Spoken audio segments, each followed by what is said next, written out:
Cornish pies are famous the world over, and last year, Farley's Foods produced 5 million of them.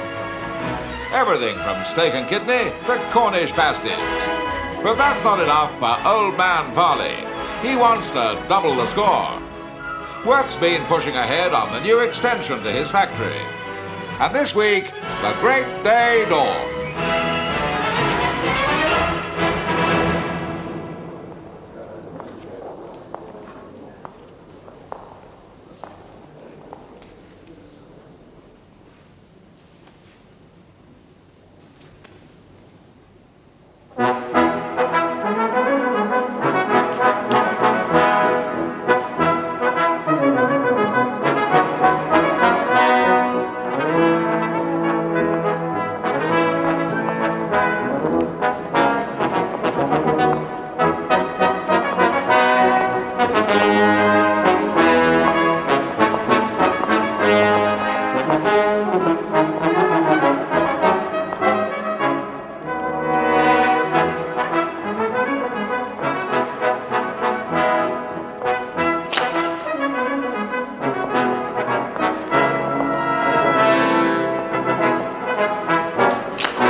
My friends, I hope I may call you my friends. After all, I pay your wages.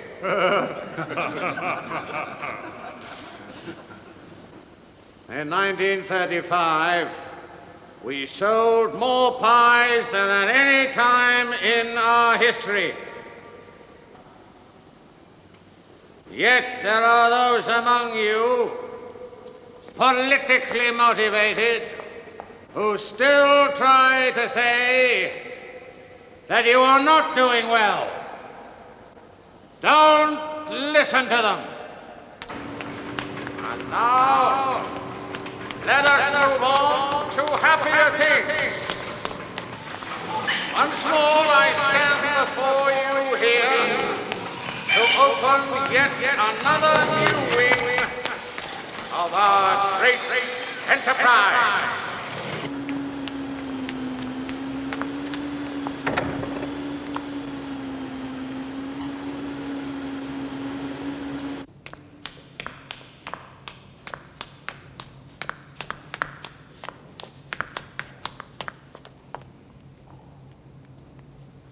Joanna.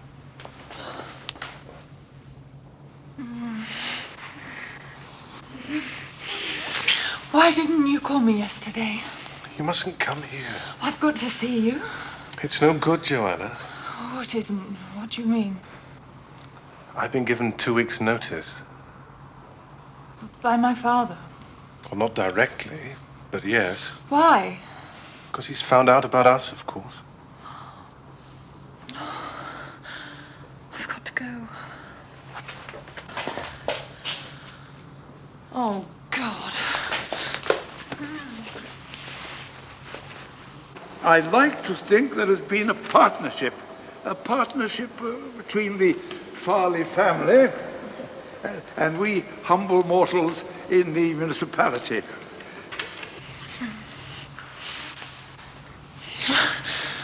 There are other jobs, Herbert. Not with your father's bad opinion following me wherever I go. Kill him! I could really kill him! Talking like that doesn't do any good.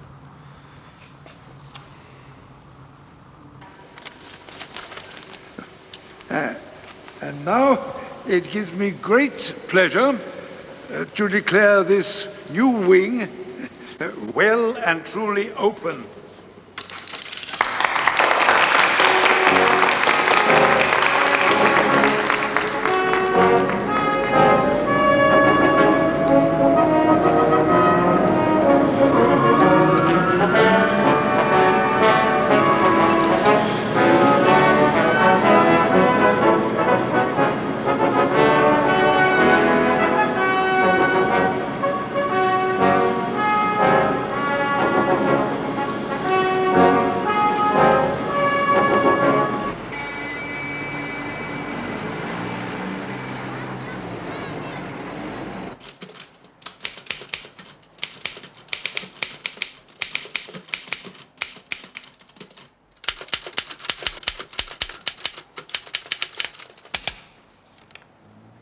Bother. This is your chance. What? This is your chance to invest in a pair of home-fit, real leather shoes. Oh, that's clever. Fit spelled with a PH. Just return this card and our representatives will call on you. Made to measure shoes, apparently. Seem awfully reasonable. Don't suppose they've any made-to-measure typewriters in there, have they? Sorry? Ever since last Easter, I've been asking Mr. Poirot for a new typewriter.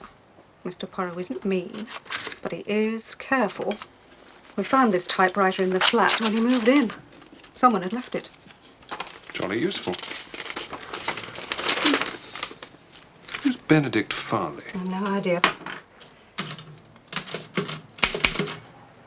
Oh, isn't he Farley's Pies? Pies? Why? Dear Sir, Mr. Benedict Farley would like to have the benefit of your advice. If convenient to yourself, he would be glad if you would call upon him at the above address at 9:30 tomorrow, Thursday evening. Yours truly, Hugo Cornworthy, Secretary. P.S. Please bring this letter with you. Repeat that, if you please, Hastings. Dear Sir, Mr. No. Just the postscript. P.S. Please bring this letter with you. Why? Why? Why, Hastings? An interesting letter. Is it? I thought it was rather dull. Miss Lemon says he makes pies. Makes pies? Hastings, to say that Benedict Farley makes pies is like saying that Wagner wrote semiquavers. Well, they're good pies, are they? No, horrible. But there are a great many of them.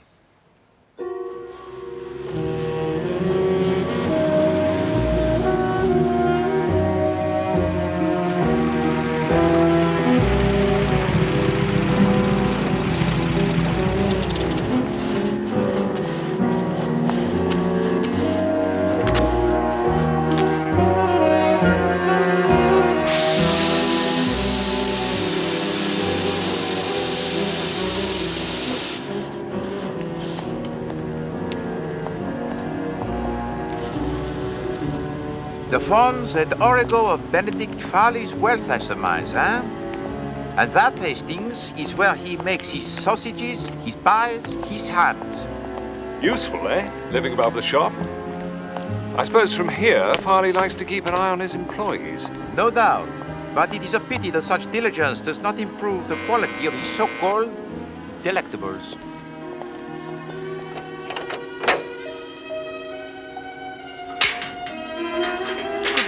Good evening, sir. Monsieur Poirot and Captain Hastings, to see Mr. Farley. I'm sorry, sir. I was instructed to admit only one. Oh, come now. I was instructed most positively, sir. I'm sorry. You know this is most inconvenient. You'll excuse me, sir. I was told to ask for a letter. Pardon? Oh, yes.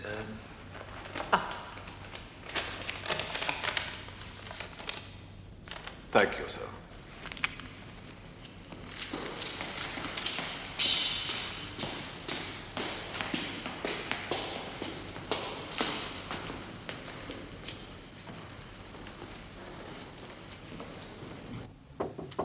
Yeah? The gentleman you are expecting, sir.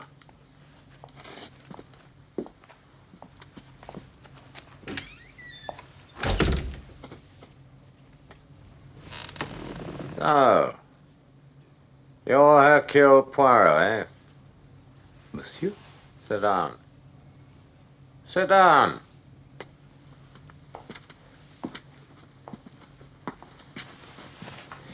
Merci, monsieur.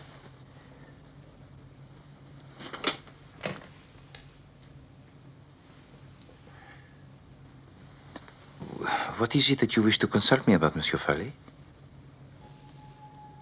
I have the same dream, night after night. I'm sitting in my room next to this, sitting at my desk writing.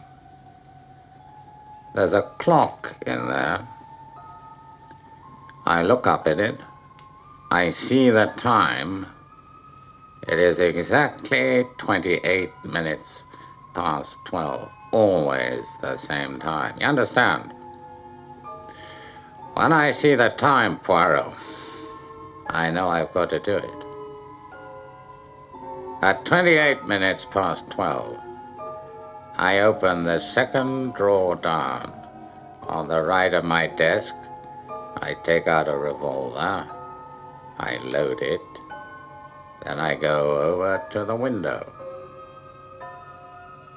And then? I shoot myself. I just lift the gun to my head and shoot myself. What do you make of that? I've already consulted a specialist in Harley Street. And what does this specialist tell you? He was preposterous. He asserted my life is so unbearable to me, I deliberately want to end it. He is a fool. Why should I want to kill myself? One of the richest men in the country. I have everything I could possibly want. I am a happy man. So where do I come in, Monsieur Farley?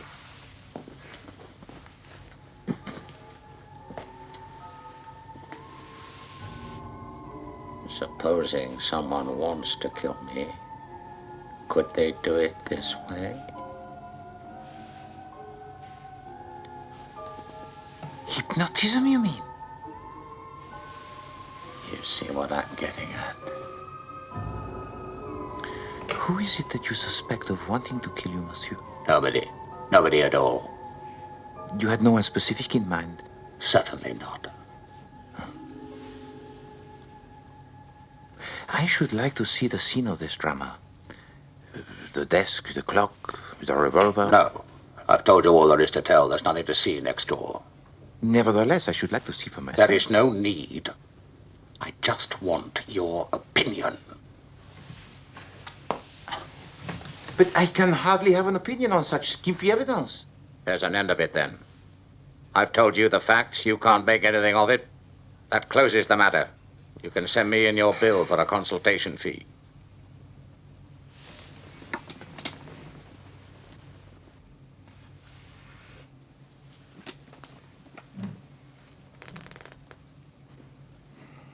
I shall not fail to do so. Wait. That letter. I want it. The letter from your secretary? Yes.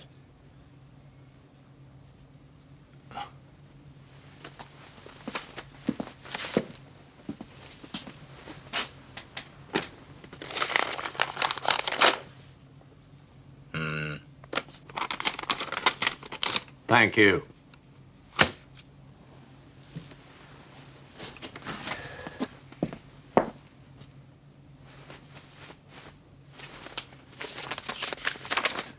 Oh, 1,000 pardons, monsieur. What? I have committed a folly, huh? The letter I handed to you just now, it was a letter from my landlord.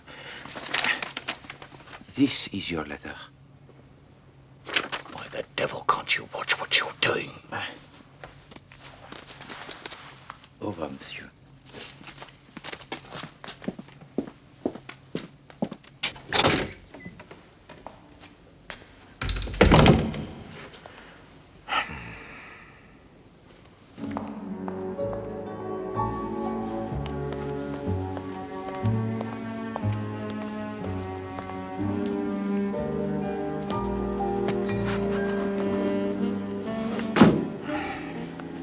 How'd you get on in there? Not well, I'm afraid. There is something wrong in that house, Hastings. Badly wrong. And I haven't the faintest idea what it is.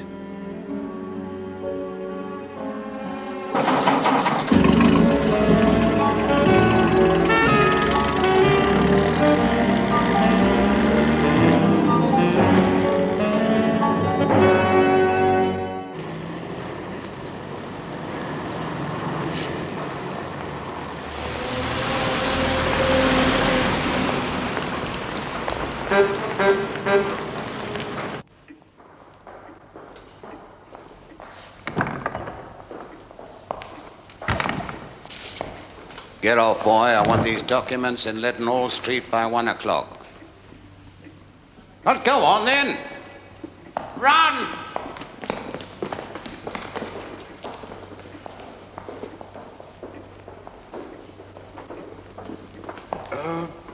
Excuse me, sir. Mr. Cornworthy said you might spare us a moment. What's going on? 12 o'clock, he said. All right. He's a very busy man. Now, let's just sit down. And relax.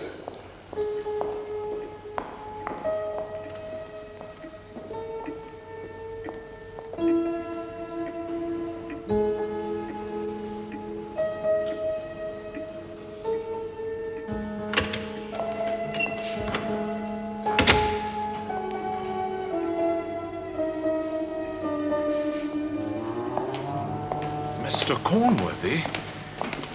Mr. Tremlett, you still here? We've been here an hour, nearly. Over an hour.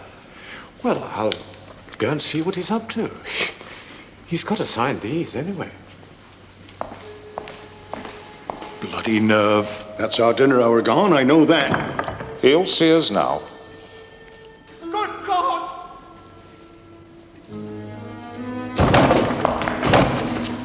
For God's sake, someone... send for the police! I can't go on like this, Mr. Poirot. That machine is more than flesh and blood can stand. But you have never complained before. I've done nothing but complain for the last 6 months. No. It has been mentioned, Poirot. Kindly do not band together against Poirot. I wasn't. No, do I not do my best to keep us all happy? I don't want to be happy. I just want a new... Poirot. Ah, Inspector Japp, my old friend. I'm at Northway House, Poirot, Benedict Farley's place. I'd like you to come over here if you'd be so kind. Mr. Farley has shot himself.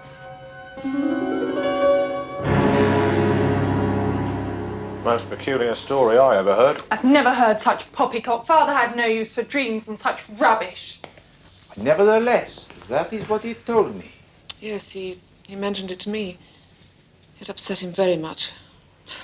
I told him it was indigestion, I'm afraid. I suggested his calling in Dr. Stillingfleet. He never did. From Monsieur Poirot's story, I gather he went to Harley Street. Yes, he told me he consulted a specialist. But is it known who this specialist was? None of us had any idea that he'd consulted anyone. And he never spoke to you about the dream? No. And you, Monsieur Cornworthy? No, he said nothing about it at all.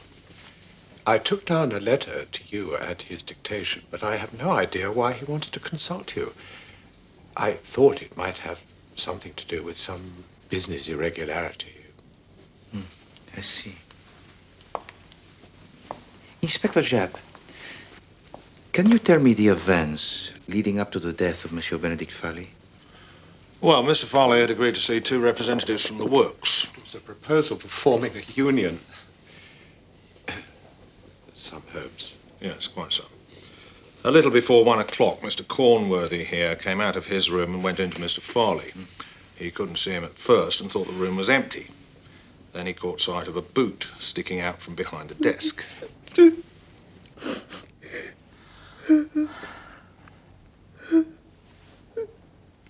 And what happened then? I ran out of the room and I told the butler to call Dr. Stillingfleet, and he did.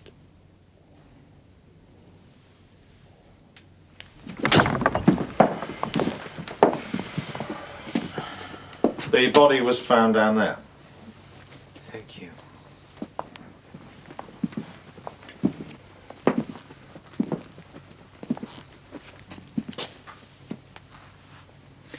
At what time did he die, Doctor? I examined the body at 32 minutes past 1. Mr. Farley had been dead at least 1 hour. So he could have died at this 12:28 he told you about. Precisely. Were there any fingerprints on the revolver? Only his own. And please tell me about the revolver itself. Well, it was the one he kept in the drawer of his desk. Again, just as he told you. Mrs. Farley has identified it positively.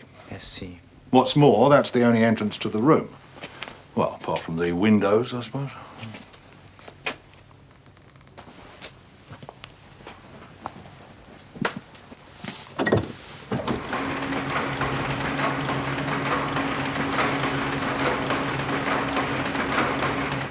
I cannot see how anybody could climb up there.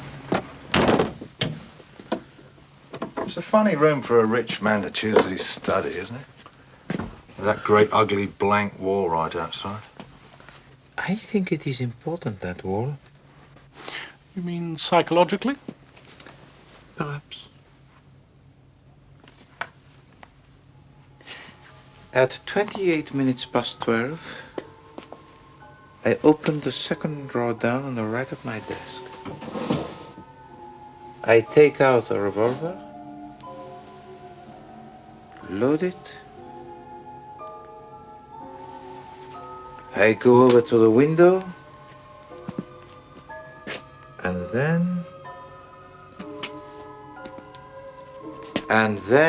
I shoot myself. I just lift the gun to my head and shoot myself.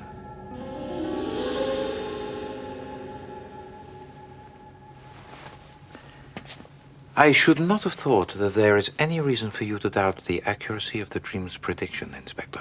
In fact, there is every reason to suggest that Benedict Farley committed suicide. Well, there would have been no doubt about it at all. But for one point. And what was that? A letter written to you. I see. So where Hercule Poirot is concerned, there arises immediately the suspicion of murder? Precisely.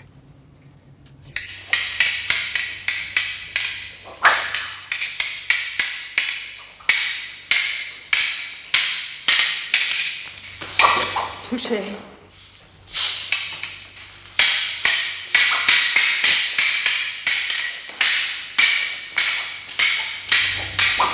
Touché.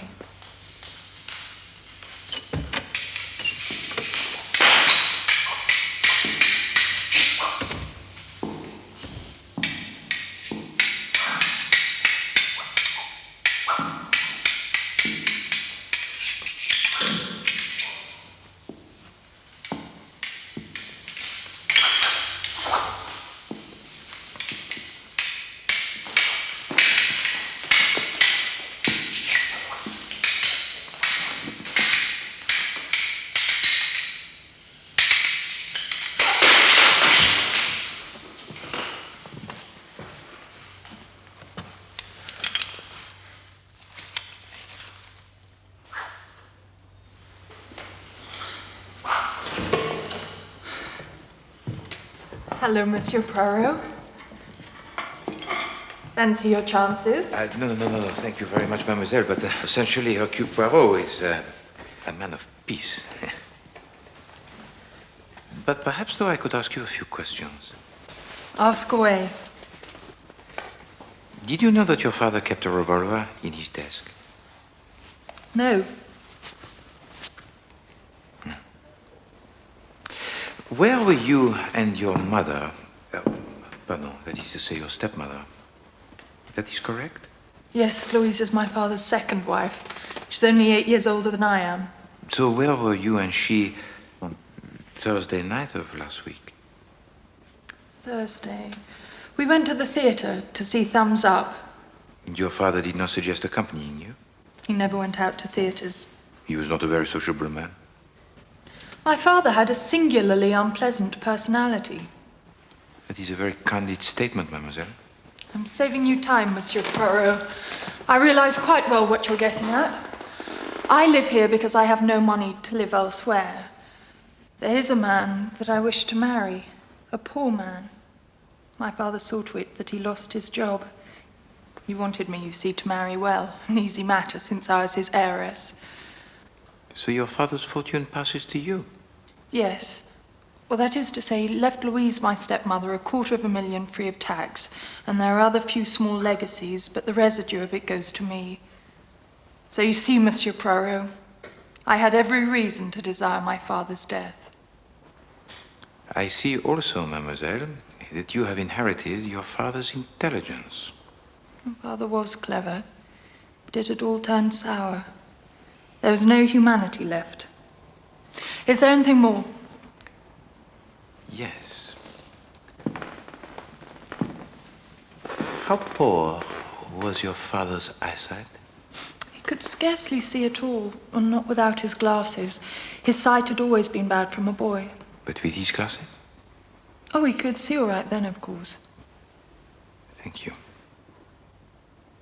All right, Constable, tell Sergeant Bull this is going to take longer than expected. Right, sir. Ah, Mrs. Farley. Something I'd like to ask you. Yes. Had your husband ever been hypnotized? Never, to my knowledge. Or was he interested in that sort of thing, hypnotism?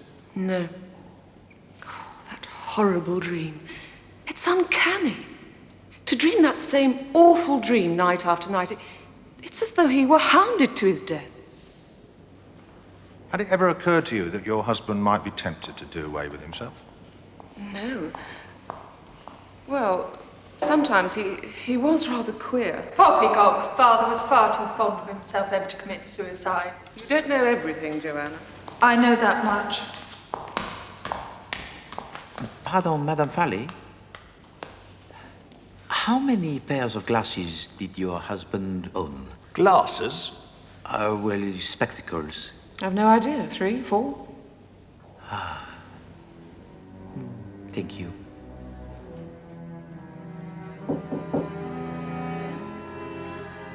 Come in.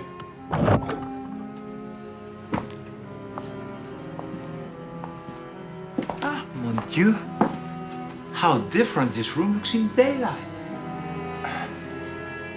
Can I do something for you? And I see, monsieur, that you share the same inspiring view as your late employer. Oh, yes. On the other side of that wall are the fools who made Mr. Farley's wealth for him. I think that's why he chose to have his study this side of the house. I see. You know, I feel sure if that wall could talk, it would tell us something, no?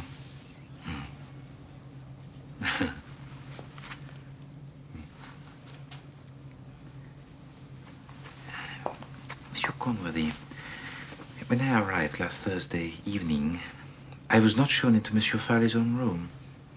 No. I was told to tell Holmes to show you in here. Why was that, do you think? I never questioned any of Mr. Farley's orders. No.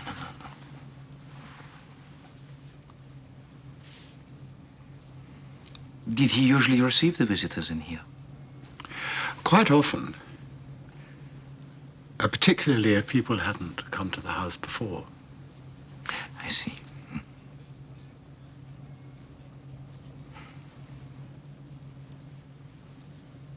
Thank you, Monsieur Conworthy.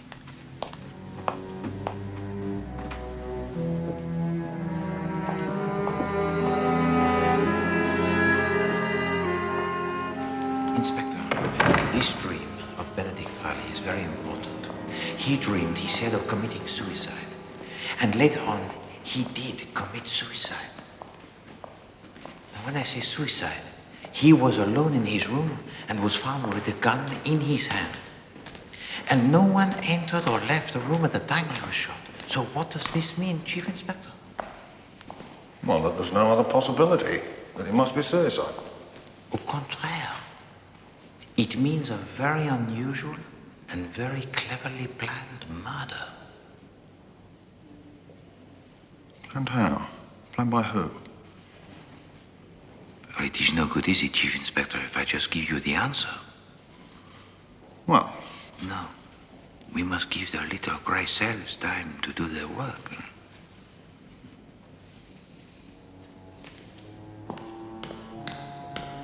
And give Poirot time to work out who did it and how.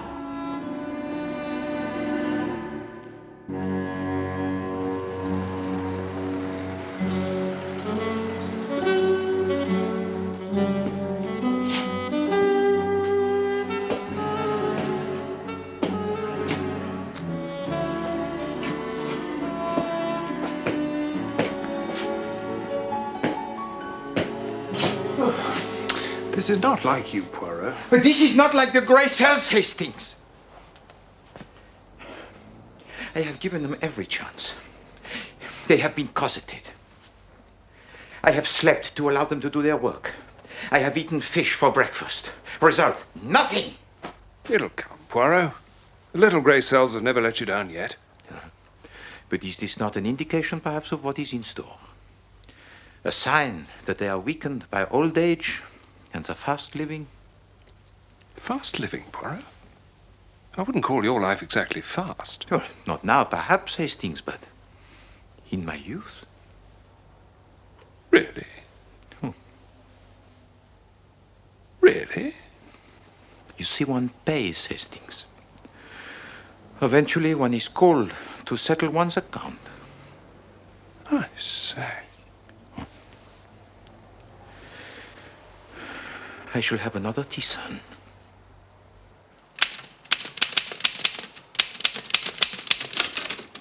Bother!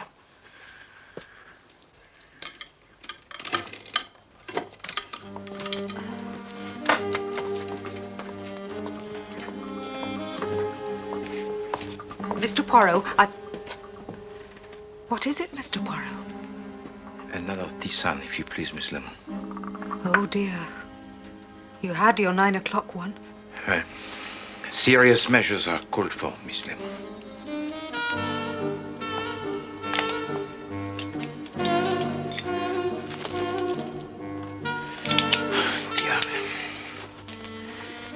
Do you have the time, please, Miss Lemon? Of course, Mr. Poirot.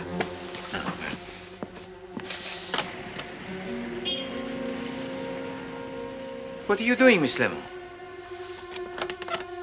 It's 5 to 10, Mr. Poirot. But what were you doing out there? If I lean right out, I can just see the church clock. But would it not be simpler to wear the watch? I can't, Mr. Poirot. My magnetism upsets them. I say. All my life I've been looking for a watch that won't go wild as soon as I put it on, but I've never managed. Whatever is the matter, Mr. Poirot? Miss Lemon, you are beautiful. Now, would you please be so kind as to telephone the Chief Inspector Japp and ask him to assemble the whole Farley household at noon? In the hall, huh? Come, Hastings, we have work to do. All has become clear. Then they're brought in here from the pastry room and loaded into the ovens. The ovens have got to be sealed and closed by 12:15 because we start the bake at 12:30 sharp.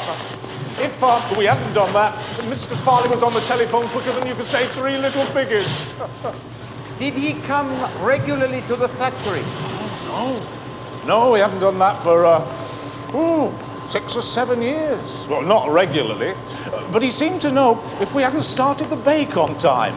In the office, we used to say he had second sight as far as a pork pie was concerned. Well, that was just by way of a joke. Then, after the bake, which takes about an hour and a half, we take them out of the ovens, and then they go round the corner.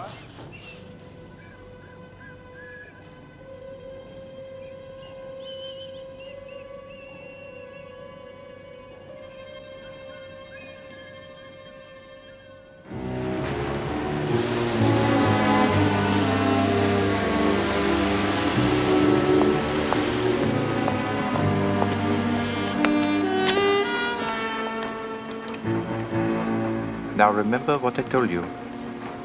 Yes. Is it loaded? Oh, yes.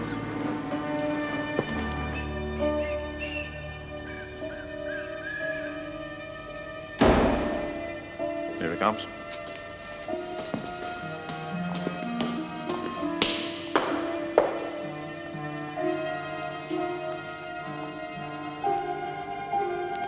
Bonjour.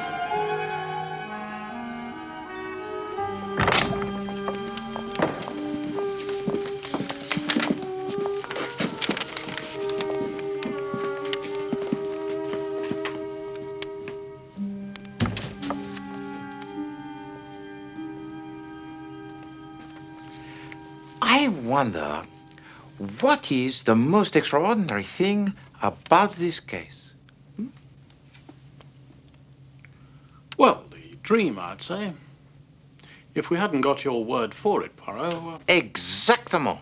The telling of the dream was vital. But, mes amis, there is more to it than that.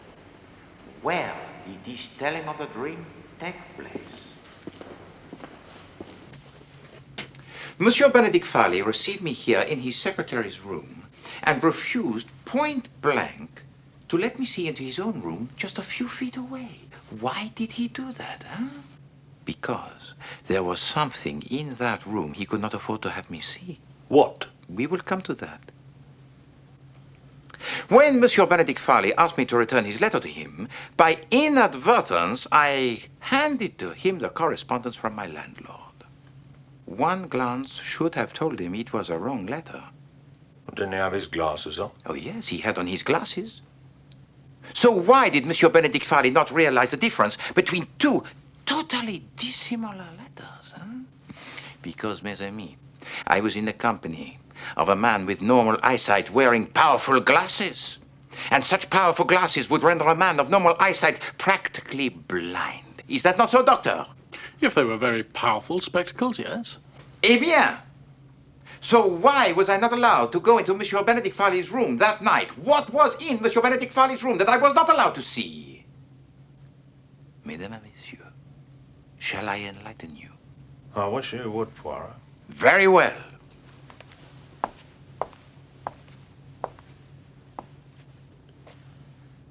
Poirot shall enlighten you. What was in Monsieur Benedict Farley's own room that Monsieur Benedict Farley did not allow me to see was Monsieur Benedict Farley. Good God.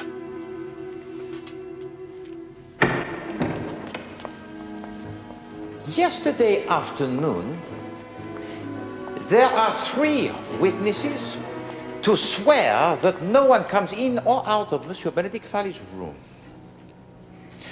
Monsieur Cornworthy is in his room next door, and as 12:28 approaches, he readies himself.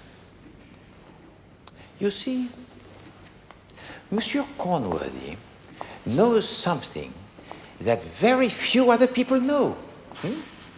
He knows that Monsieur Benedict Farley, every day, after all these years, still interested in the day-to-day running of his factory, checks up on his employees.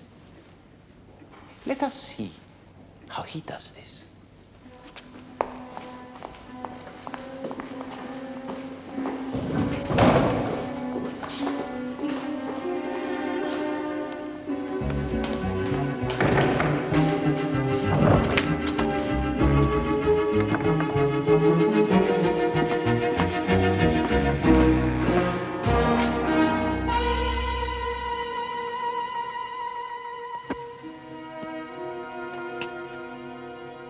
Can this king of pies observe his workers without ever leaving this house, huh? Simple. You see, the uninviting delicacy is first steamed for 1 hour before it is baked. And the release valves on the vast ovens, which are situated beyond that wall, are briefly tested as soon as the ovens are loaded.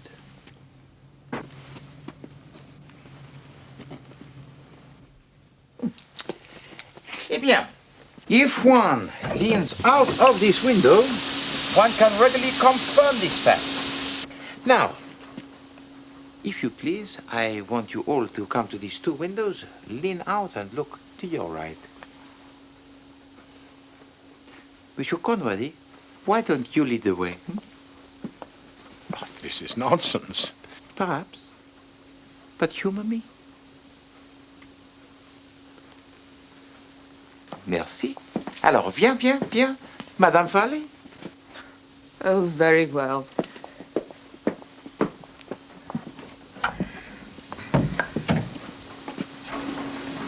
Now, one can readily see that spurt of steam issuing from the chimney or pipe at the eastern end of the building. Voila. All the same, I don't see where that gets us. Monsieur Farley comes to the window. Yes? He leans out to make sure that the bake is starting on time. All right.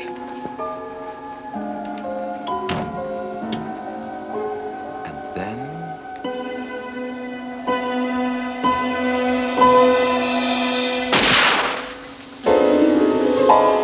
Monsieur Conworthy shoots him, and Farley falls to the floor. Remember, there is a blank wall opposite, so there can be no witnesses. Lies. Ridiculous lies. All has the appearance of being above the board, yes? Monsieur Tremlett and the other men see Monsieur Conworthy go into Monsieur Farley's room, but rush out again with the announcement of Monsieur Farley's suicide. What they do not, of course, see is Monsieur Conworthy press the gun into Monsieur Farley's hand. Slanderous rubbish. It was Monsieur Conworthy who wrote to me the letter. Monsieur Conworthy who gave instructions to the butler. It was he who went up to his bedroom, applied the makeup, and played the part of Benedict Farley. But there were two people who carried through this fraud. Monsieur Conworthy was one, and the other, Madame Farley. How dare you! In due course, the happy ending would have been achieved. £250,000 and two hearts that beat as one. Hey, stop him!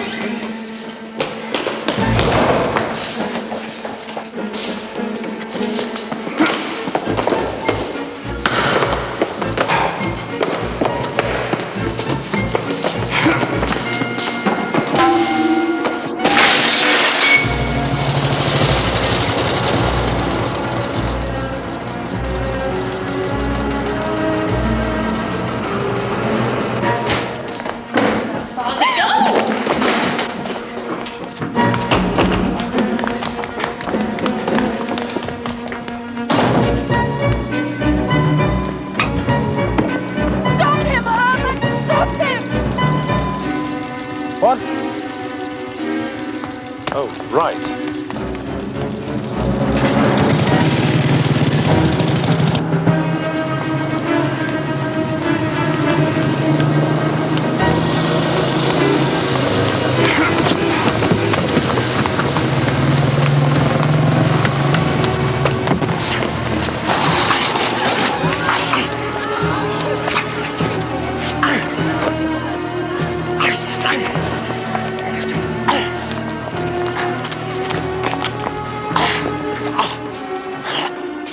Well done, sir. That's Herbert. I've come to elope. It's still on, is it? Well, it's not strictly speaking necessary anymore. Oh. Well, we could do it anyway, though, if you like. Yes. What shall I do with him?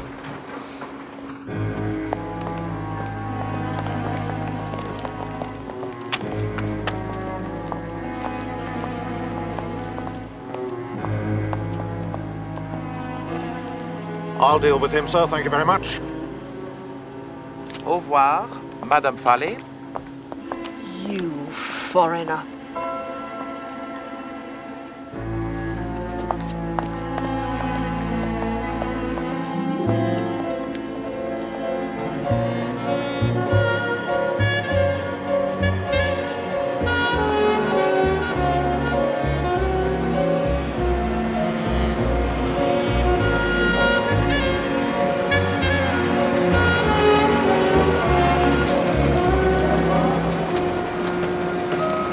Good afternoon, sir. Good afternoon. Can I assist you in any way, sir? Thank you. Thank you.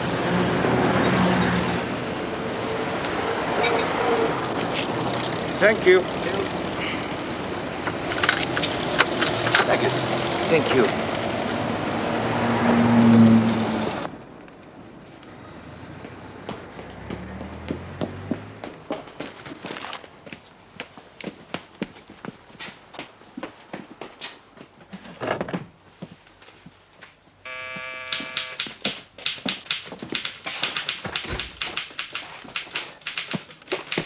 I'll give you a breather with that. No. Thank you, Hastings. I'm sure I can manage the last 5 paces. Oh, Mr. Poirot, let me help you. No, Miss Lemon.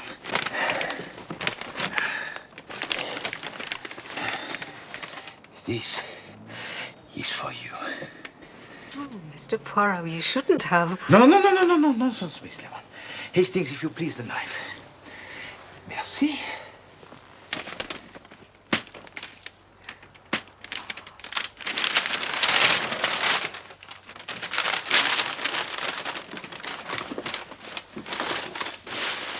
Et maintenant, voilà.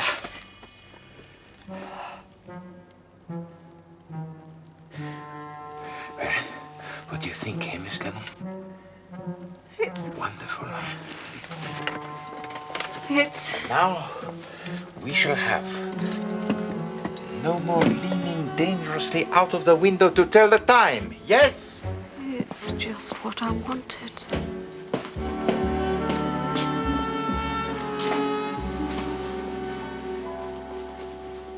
Hastings, there are 2 reasons why I should never become the millionaire. What are they, Poirot? The first, that I should never make the detestable pork pies, huh? And the second, I am too understanding towards my employees. Quite.